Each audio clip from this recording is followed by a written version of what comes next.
doit mettre sur le pied et dans un état de droit, il y a une justice indépendante.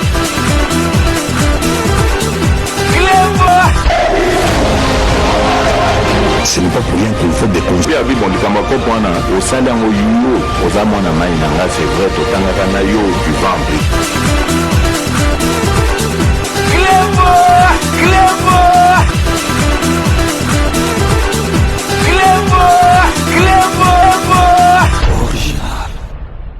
Salut et bienvenue sur Clébois Original. Merci de votre fidélité. 5 minutes avec César Ngadi. Tout le monde est d'accord et il en restera ainsi pendant très longtemps. Nous allons vous proposer de suivre dans un instant le compte rendu de la 110e réunion du Conseil des ministres qui s'est tenue aujourd'hui, vendredi 25 août 2023 à la Cité de l'Union africaine en présentiel, présidé bien sûr par le chef de l'État, son Excellence Félix Antoine Tshisekedi.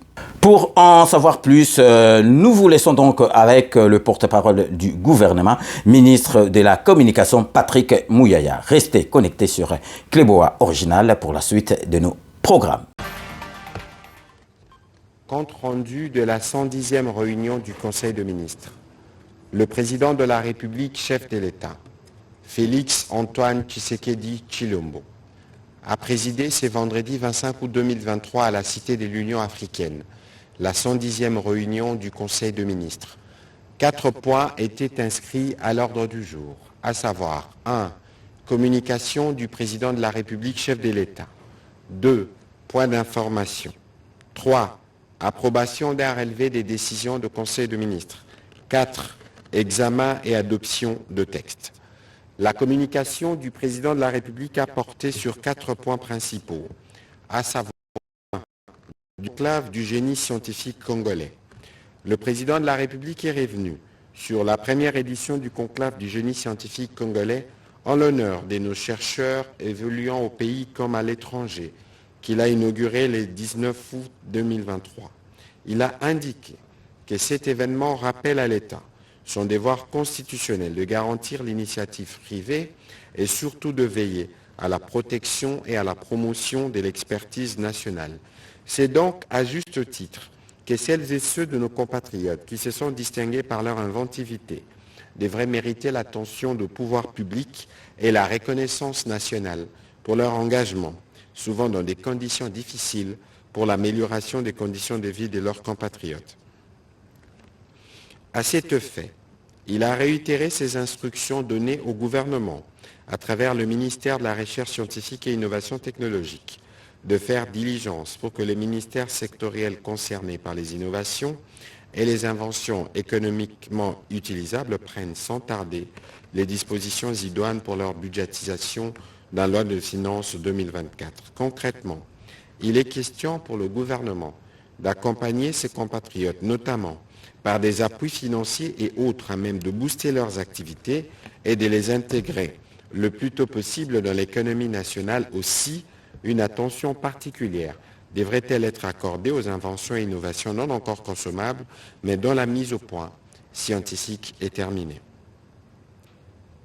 Par ailleurs, il a aussi demandé au gouvernement de veiller à ce que désormais les animateurs des institutions étatiques, à quelque niveau que ce soit, intègrent la dimension recherche scientifique, aussi bien dans le processus de définition de leur politique sectorielle que dans leur mise en œuvre.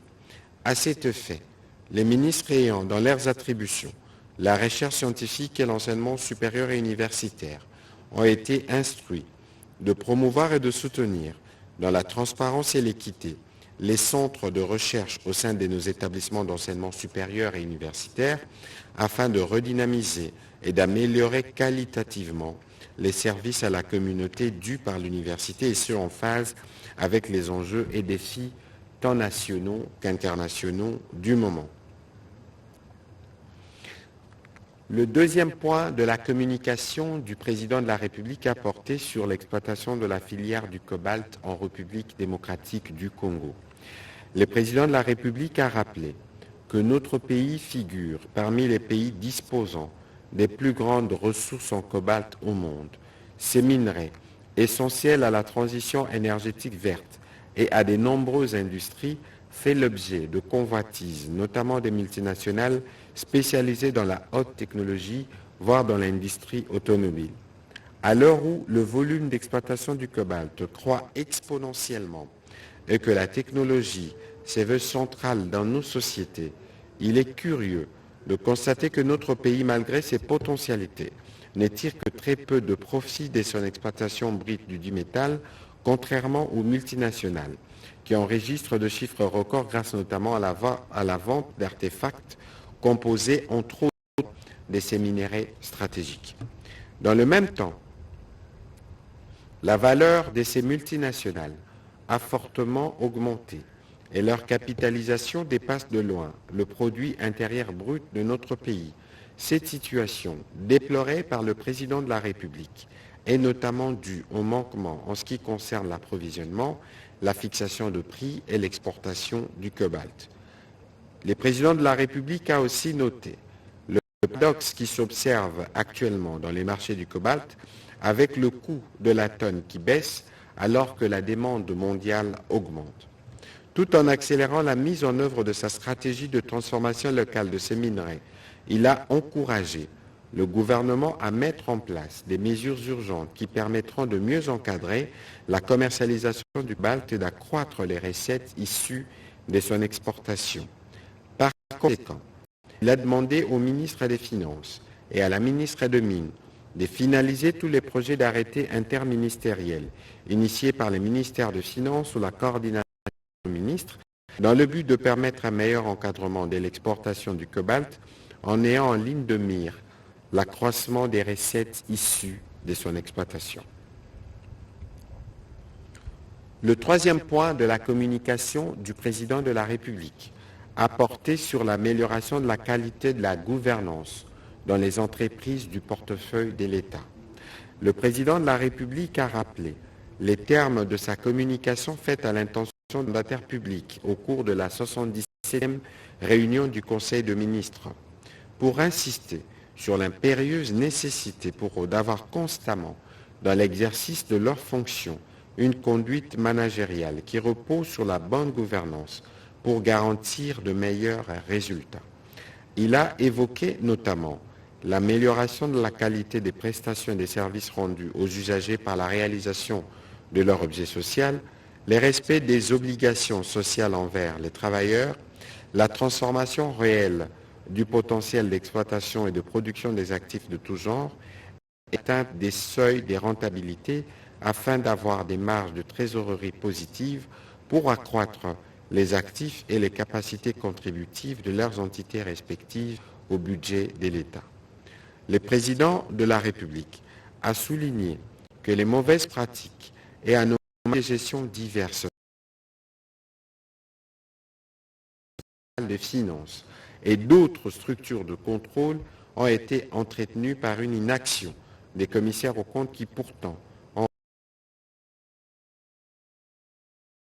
de dite légale de certifier les comptes annuels après avoir vérifié la sincérité sur la base des normes de bonne gouvernance en vigueur.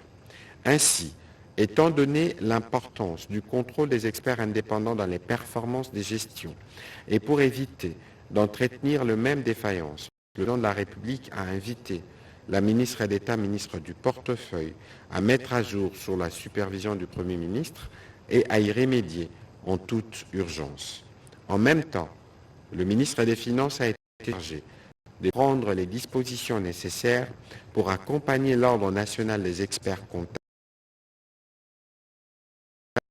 de conditions des prestations de ses membres en vue de garantir une meilleure contribution de la profession d'expert comptable à la promotion.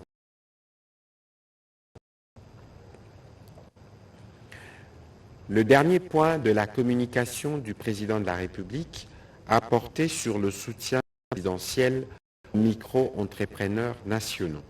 Le président de la République a dit sa satisfaction quant aux efforts entrepris par le gouvernement dans l'opérationnalisation des établissements partenariat local, notamment aux micro-entrepreneurs nationaux, ceci conformément à sa vision de concourir à l'émergence d'une classe moyenne en République démocratique du Congo qui servirait en même temps, tel qu'observé sous d'autres cieux, des bases socio-économiques susceptibles de favoriser l'accélération de processus de développement de notre pays. Il s'agit notamment du Fonds de garantie de l'entrepreneuriat au Congo FOGEC, l'Agence nationale de développement de l'entrepreneuriat congolais ANADEC, l'Agence de promotion de la classe moyenne congolaise APROCEM, ainsi que de l'Autorité des régulations de la sous-traitance dans les secteurs privés ARSP. Il a rappelé son admiration face au dynamisme, à la créativité et à l'esprit combatif des jeunes répertoriés dans chacune de nos provinces et de surcroît dans celles en proie à une situation sécuritaire précaire. Ceux-ci se démarquent notamment dans leur volonté affichée au quotidien de contribuer par l'entrepreneuriat à la constitution d'un tissu économique dense et diversifié, notamment dans les secteurs de l'agroalimentaire, du textile, des services, du courtage en assurance, à la location des véhicules de transport, des biens et des personnes, ainsi que dans diverses activités de la sous-traitance aux grandes sociétés multinationales installées dans nos différentes provinces, entre autres. Par ailleurs, les présidents de la République, qui mesurent à juste titre cet engouement et cette volonté de certains de nos jeunes compatriotes de se lancer dans l'entrepreneuriat local, entendent continuer à les encourager pour pourvoir de nombreux emplois. À ces propos, il envisage l'organisation d'une rencontre avec des échantillons d'une centaine de jeunes micro-entrepreneurs suffisamment représentatifs pour mesurer les interactions, l'accompagnement, les soutiens et les opportunités que leur offrent les établissements. Il a chargé le ministre de Petites et Moyennes Entreprises et de l'Entrepreneuriat cette rencontre au mois d'octobre prochain en collaboration avec ses services. Dans la suite de la communication du président de la République, le Premier ministre chef du gouvernement est revenu sur sa participation à Johannesburg du mardi 22 au jeudi 24 août 2023 au 15e sommet des BRICS. Au dernier jour de ce sommet, le Premier ministre a prononcé au nom du président de la République une allocution au terme de laquelle il a relevé la place stratégique et le rôle que joue la République démocratique du Congo dans les concerts de nations en tant que pays solution au regard de son potentiel en ressources naturelles diversifiées, de sa population jeune et dynamique, de la diversité de son écosystème qui constitue des atouts indispensables pour relever les défis de l'humanité. En marge de sa participation à ces sommets, il a eu quelques rencontres bilatérales fructueuses, notamment avec le président de l'Indonésie, celui des Comores et président en exercice de l'Union africaine, et un ancien premier ministre de l'Haïti, ainsi que le ministre des Affaires étrangères de la Biélorussie. Il a bouclé son séjour par la visite de notre ambassade à Pretoria et s'est entretenu avec son personnel. Au deuxième chapitre du Conseil de ministres de ce jour, relatif au point d'information, le vice-premier ministre, ministre de l'Intérieur, Sécurité et Affaires coutumières, a présenté au Conseil le rapport de l'État et de l'administration du territoire national. Au cours de la semaine qui se termine, l'état d'esprit de la population a été marqué notamment par la montée du regain d'intérêt de la diplomatie occidentale vis-à-vis de la République démocratique du Congo, attestée par la visite des membres du Congrès américain à Kinshasa et dont la déclaration de pouvoir renforcer le partenariat entre les deux pays a suscité des commentaires au sein de l'opinion nationale. La mise en place par la Commission électorale nationale indépendante d'un cadre d'échange dénommé Maison des élections dans les intérêts et de permettre au public et aux médias de suivre les étapes du processus électoral. Sur un autre volet, le vice-premier ministre de l'Intérieur, Sécurité et Affaires coutumières a informé les conseils des efforts continus pour endiguer la criminalité et le banditisme urbain et de restaurer l'autorité de l'État. Il a fait mention de quelques catastrophes et autres sinistres observés à travers le pays, notamment au camp des déplacés des Kichouchou, dans la province de Maniema, où plus de 90 maisons ont été détruites par la pluie torrentielle à la cité des Salades.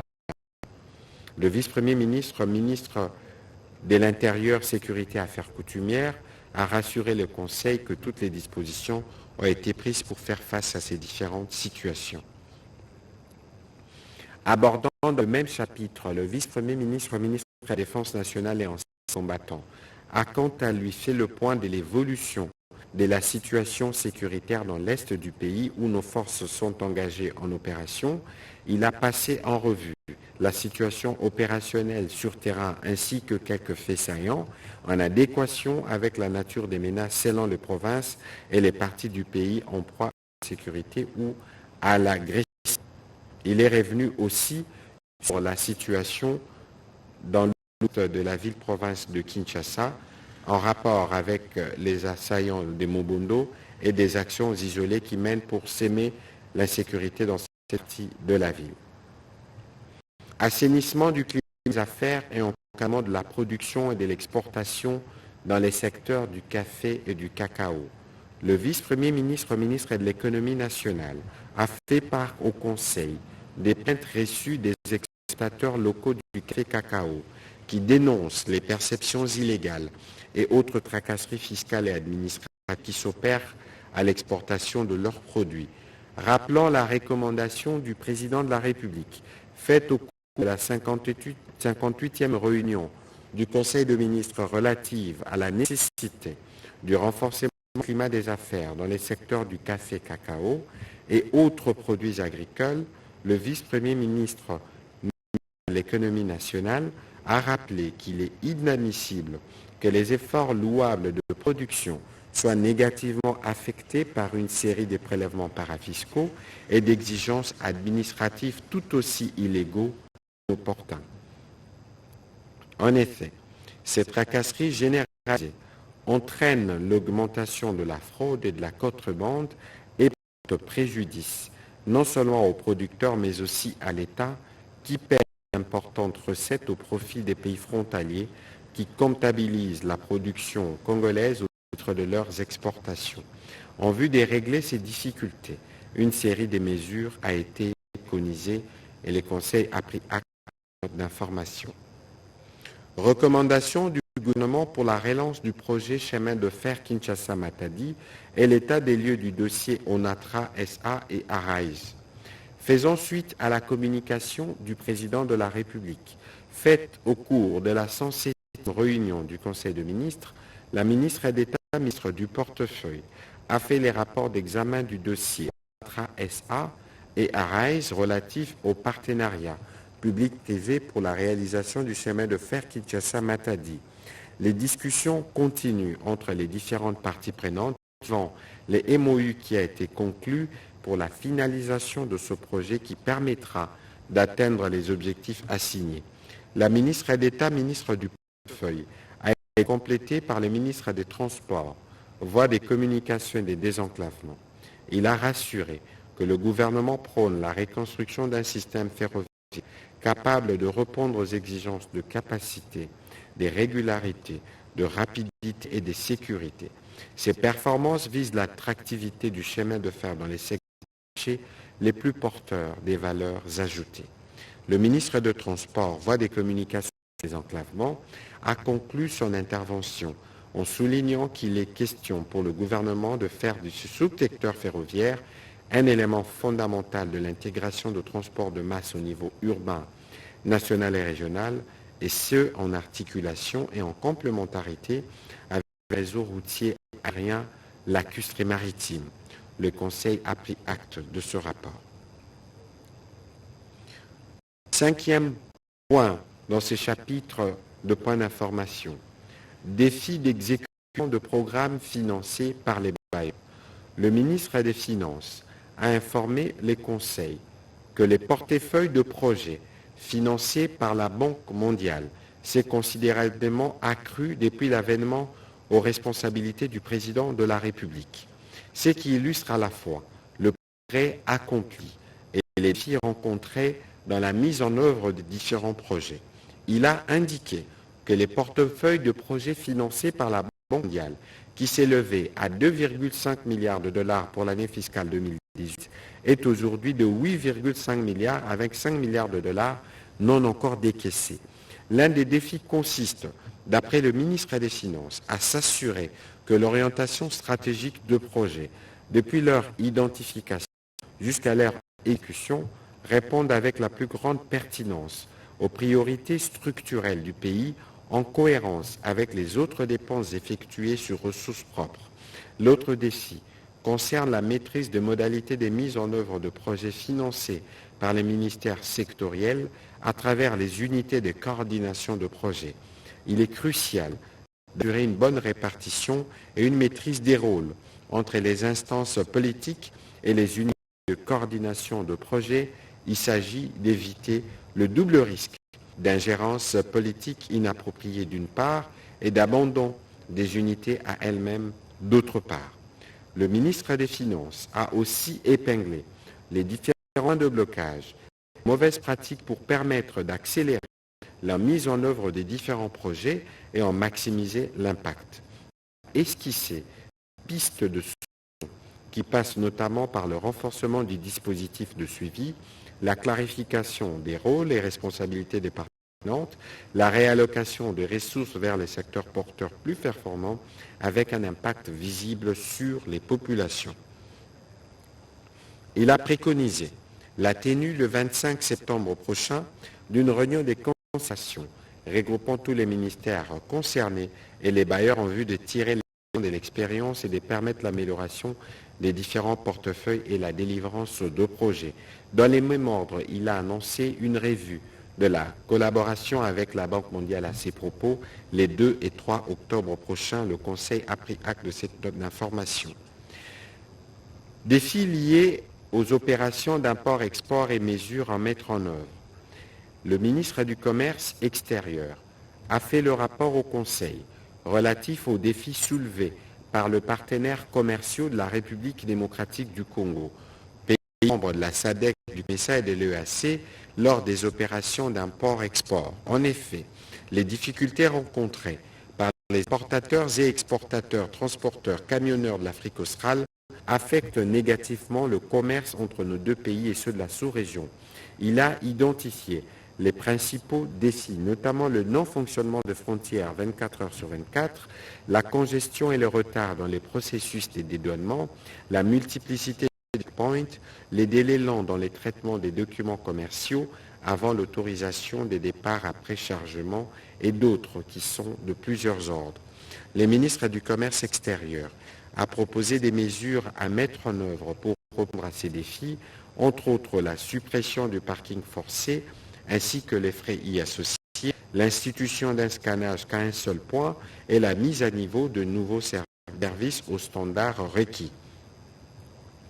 Les dispositions devraient être prises par les structures habilitées pour assurer les facilitations nécessaires aux différents transporteurs en vue de rendre nos frontières fluides et permettre l'exercice normal de différentes activités. Le Conseil a pris acte de ce rapport. Élaboration du répertoire opérationnel des métiers. La ministre de la Formation professionnelle et métiers a informé le Conseil de l'élaboration du répertoire opérationnel des métiers en République démocratique du Congo. La ministre a fait état de l'élaboration de ce document stratégique dont l'utilité dans les secteurs de la formation professionnelle n'est plus à démontrer en ce qu'il permet de réaliser un recensement et une identification exhaustive de tous les métiers formels et informels. L'objectif ultime est celui de professionnaliser tous les métiers existants ainsi que leurs promoteurs, doter les pays de cartographie des métiers existants susceptibles de concourir à la promotion des métiers à travers des actions concrètes et ciblées d'encadrement, créer une base de données statistiques des métiers, promoteurs de métiers pouvant induire les politiques publiques destinées à la création sociale moyenne, la réduction du taux de chômage. Cette question étant transversale, une réunion sera organisée autour du Premier ministre chef du gouvernement pour l'élaboration des autres ministères sectoriels concernés et en vue d'une mise en œuvre cohérente des objectifs y afférents. Le Conseil a pris acte de ce rapport. Au chapitre 3 du Conseil des ministres de ce jour, relatif à l'approbation d'un relevé des décisions du Conseil des ministres. Le Conseil des ministres a adopté le relevé des décisions prises lors de sa 109e réunion tenue le vendredi 18 août 2023 à la Cité de l'Union africaine. Dernier chapitre du Conseil des ministres de ce jour, relatif à l'examen et à l'adoption de textes. 1. Cadre budgétaire à moyen terme 2024-2026. Le ministre d'État, ministre du Budget, a soumis au Conseil le cadre budgétaire à moyen terme 2024-2006, dont le grand ligne présente de la manière suivante. En matière de recettes, les actions visent à augmenter les niveaux de recettes publiques, les réformes pour l'élargissement de l'assiette fiscale, la poursuite des réformes fiscales et douanières, la poursuite du processus de digitalisation des impôts et des taxes, les recours aux emprunts sur les marchés financiers domestiques et internationaux. En matière des dépenses, la politique budgétaire devra demeurer expansionniste tout en ayant à des niveaux de déficit acceptables pour ne pas obérer la viabilité budgétaire. Les dépenses publiques sont principalement axées sur la poursuite du relèvement du défi du développement avec en priorité, notamment le renforcement de leur capacité dans la gestion des finances publiques, l'amélioration qualitative et quantitative des dépenses sécuritaires dans le cadre de la mise en œuvre de la loi de programmation militaire, la poursuite du PDL 140 territoires, la diversification de l'économie nationale. Le ministre d'État, ministre du Budget, a indiqué que la programmation budgétaire de situe à 133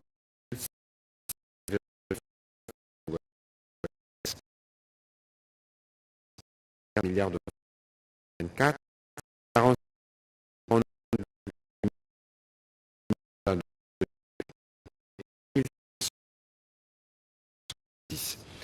les dépenses du pouvoir central se situent à 114 milliards 191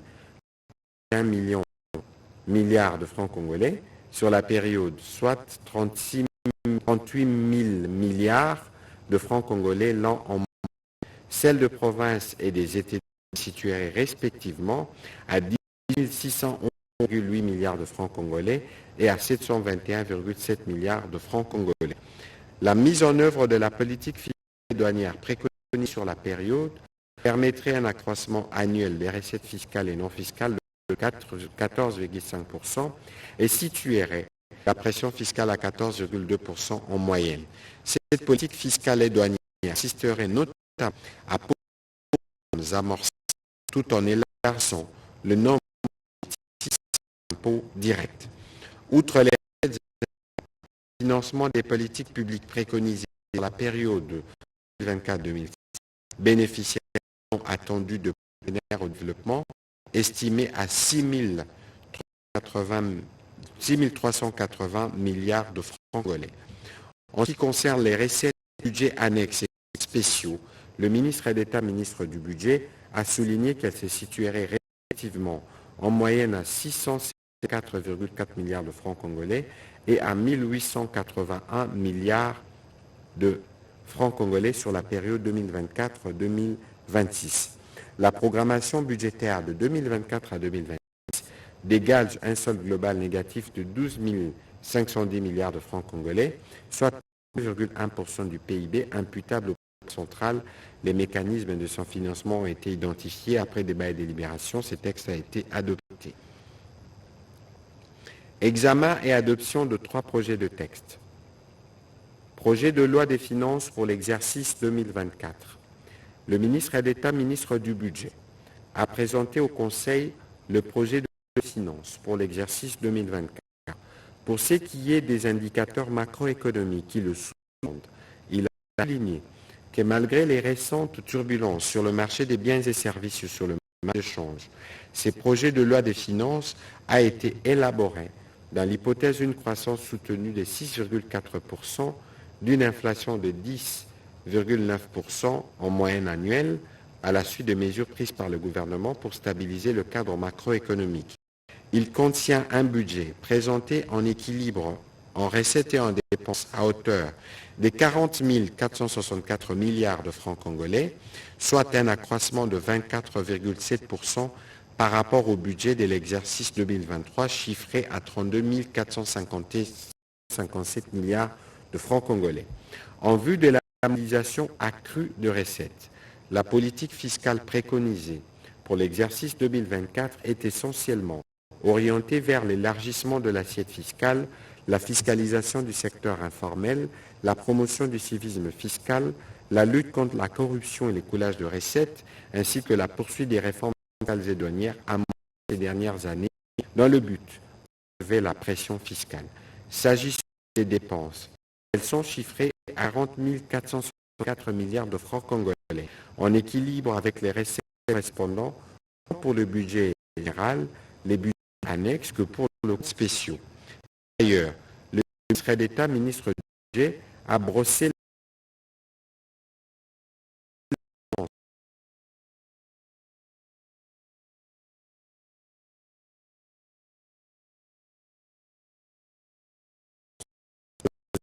par rapport à leur niveau de 2023, entraînant ainsi une amélioration de sa part dans les budgets généraux de 35,8% en 2023 à 49,6% en 2024.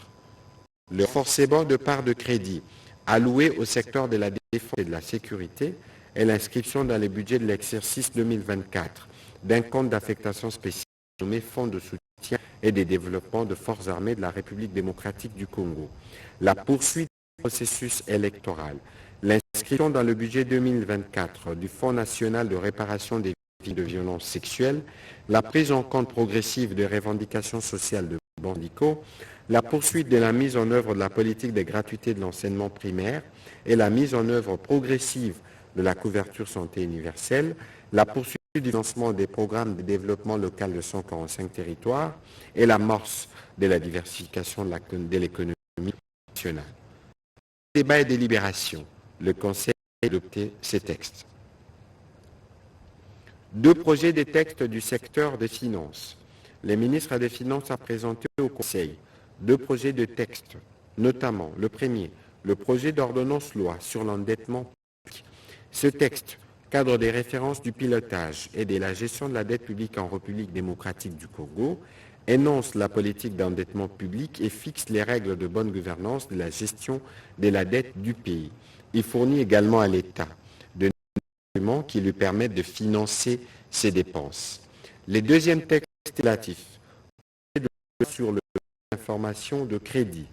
Il a pour mission de fixer les règles relatives à l'activité et au contrôle des bureaux d'information sur les crédits en République démocratique du Congo, conformément aux dispositions de l'article 122.8 de la Constitution en vigueur. En effet, ces textes a l'avantage de participer à la réduction de la symétrie d'information entre les prêteurs et l'emprunteur, laquelle à son tour permet de pallier au rationnement du crédit, au long délai de traitement des demandes de crédit, aux intérêts exorbitants, au surendettement asphyxiant, et ratios de portefeuille à risque élevé.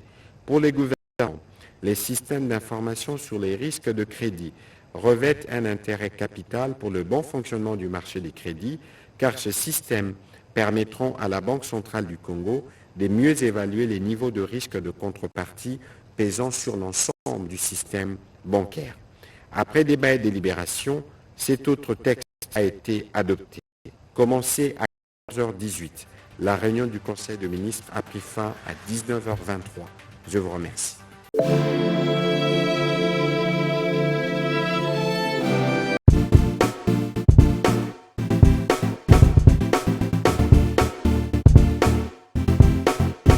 On doit mettre sur pied et mettre dans un état de droit et une justice indépendante.